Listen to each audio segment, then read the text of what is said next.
Good morning again. I am Judy Singer. I'm the Senior Vice Provost for Faculty Development and Diversity. I'm also a professor at the Graduate School of Education. And it's my pleasure to welcome you all to this new Faculty Institute.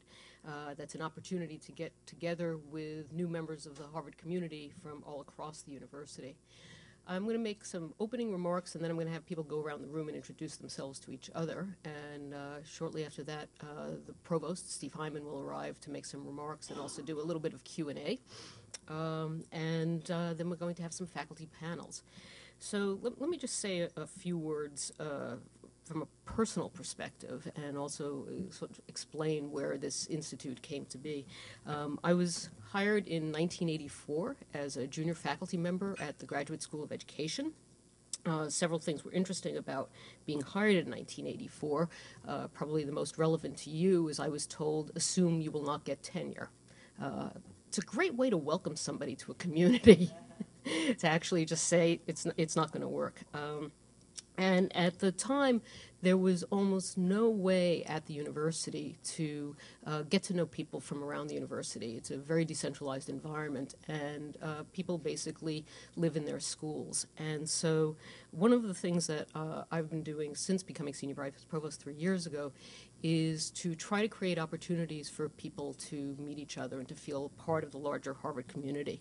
I have ended up getting tenure. I've ended up being here my entire professional life. In fact, this year I have, after 25 years, they give you a chair. And I'm not talking about an endowed chair. I'm talking about a physical chair. You get one of those Harvard chairs. So in 2 weeks, I'm going to get a Harvard chair. So I think that suggests that I have been here a while. I think it's a great place to be a faculty member for a variety of reasons that hopefully you've gotten some sense of now that you've been here for a bit. I'd say the first reason is that you have fabulous colleagues. I mean, the Harvard faculty is literally the envy of higher education in the world.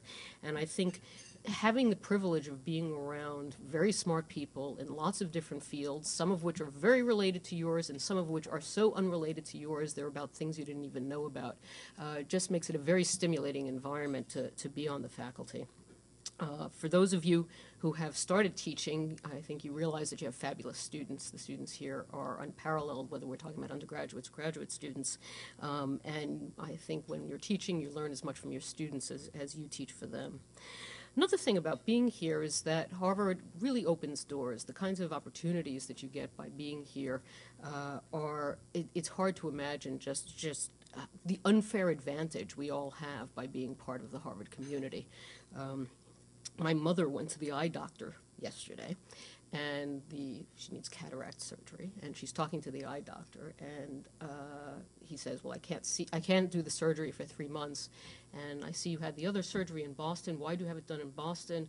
Oh, my daughter's on the faculty at Harvard. Your daughter's on the faculty at Harvard? I'll do it next week.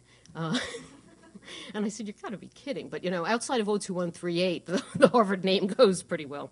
And obviously, it's a great place to do research. I think the opportunity to focus on the work, your scholarship, and to do what it is that you've been studying for all these low years to focus on.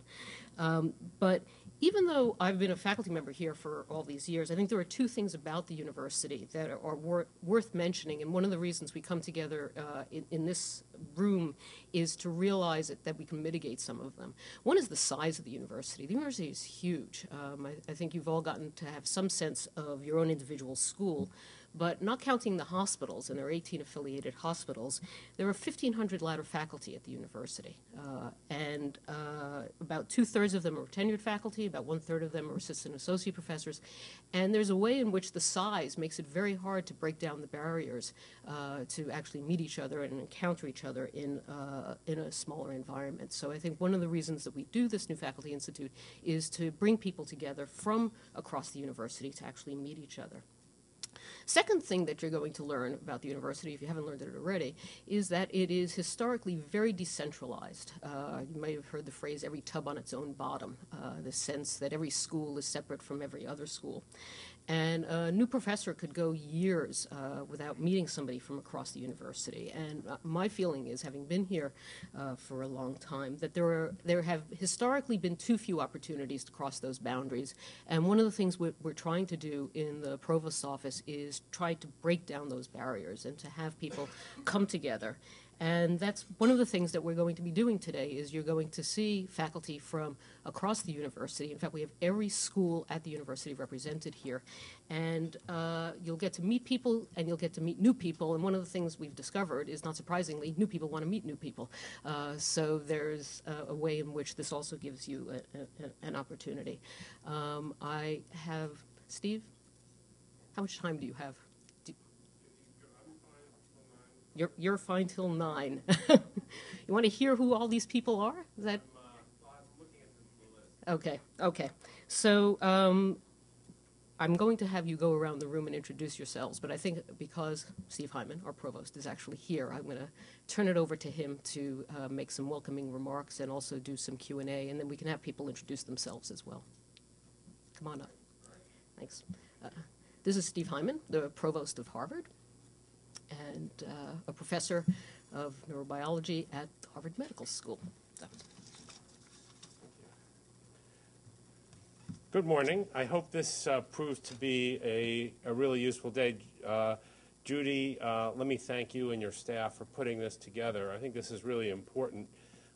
These get-togethers for new faculty are Judy's invention, and it's a really good thing because I heard Judy say this is a big place. It's historically very decentralized, and it really is important to meet each other so that it turns out you've come to Harvard University and not just to your department, or in some cases, some of the smaller schools might feel, the whole school might feel like home, but in larger places like arts and sciences, or even the medical school, sometimes you feel like you can easily be made to feel like you are your own department. Now, things are evolving in a much more collaborative and connected direction, but we want to make it the normal way of doing business. So I'll just give you one anecdote. When I've basically been here all of my professional life. I spent, I left from 1996 to just about the beginning of 2002 to run a research agency for the government, the National Institute of Mental Health, which supports neurobiology and some clinical research.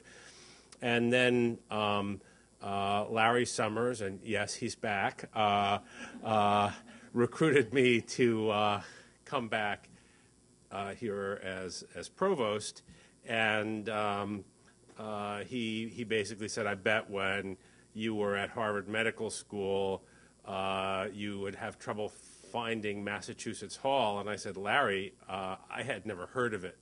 And of course that's where the president and provost's office are. And I think we've come a long way since then, but I think again, tradition has a powerful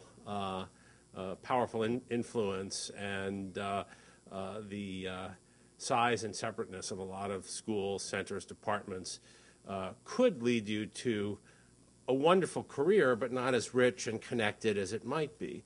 One of the things that you all know, here you are, you're all very successful, but one of the things that you all know is that a lot of the most interesting problems that face us in our role as faculty, either doing research or putting together courses, is that a lot of what we're focused on no longer fits easily within a single discipline, or not necessarily within a single school.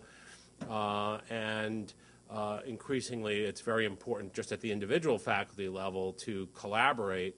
And here, despite sometimes there's this residual reputation, by and large, this is a very, very collaborative place. I mean, the difficulty is finding each other. And again, these kinds of meetings are beginning toward, becoming familiar with other schools, other departments, and being able to find each other. other than by doing a Google search in your field and noticing that somebody you might want to collaborate with is a 3-minute walk away, or perhaps you'll have to swim the river, but is here at Harvard. We have a large number of so-called interfaculty initiatives in very, very diverse subjects. At some point after you're all settled in, you might be interested in some of these, but these go from, there's a, just to give you some sense of the diversity, there's a microbial sciences initiative that brings together biologists on both sides of the river, medical school, school of public health, but also in arts and sciences, but also people who, from engineering, who think about potential microbes for cleaning up oil spills, and people in earth and planetary science who recognize that a lot of the Earth's history that explains how certain minerals are deposited have to do with the history of its microbes, obviously things like coal, but also iron deposits. And they've created a really marvelous interdisciplinary program that has chemistry, engineering, life sciences. And at another end, there's the Berkman Center for Internet and Society, which started out as a law school activity, but has been reaching out and is thinking about the impacts very diversely of and creatively of the internet, data privacy, the way young people think.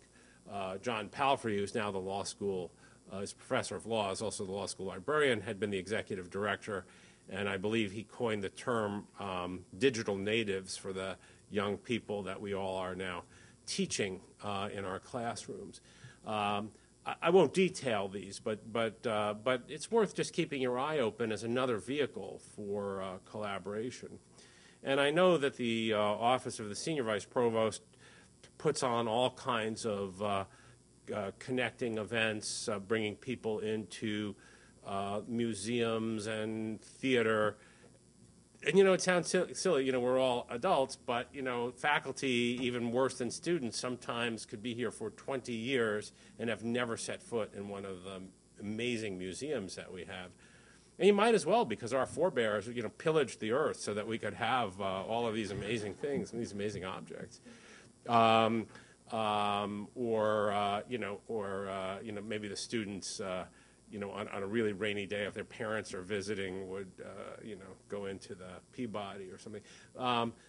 So again, please take advantage, both through Judy Singer's evenings and programs, but also sometimes it takes a little bit of overcoming inertia, but it is really important to begin to feel like you own the whole place and not just that you are